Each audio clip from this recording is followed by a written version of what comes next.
50 Cent. From Queen Streets to Global Empire. Part 1. The Early Years. The Making of 50 Cent. Real name: Curtis Jackson. On July 6, 1975, in the neighborhood of South Jamaica, Queens, New York, a child named Curtis James Jackson III was born. At that moment, nobody could have imagined that this young boy would one day become one of the most successful rappers, entrepreneurs, and television producers in the world. Curtis grew up with his mother, Sabrina Jackson, who was trying to survive in a harsh environment while being involved in the drug trade. His biological father was absent, leaving his mother as the main person responsible for raising him.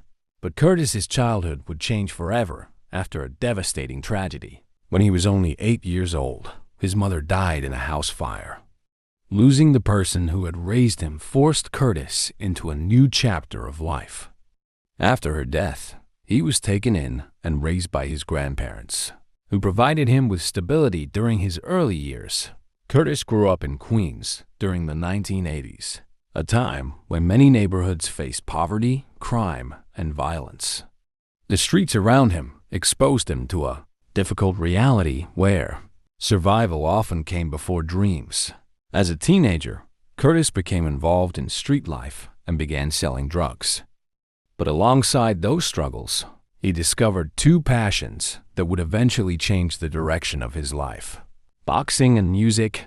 At Andrew Jackson High School, he trained as a boxer, building discipline, confidence, and determination. However, the challenges around him eventually pulled him away from school, and he began searching for another path. Behind the tough exterior was a young man with ambition.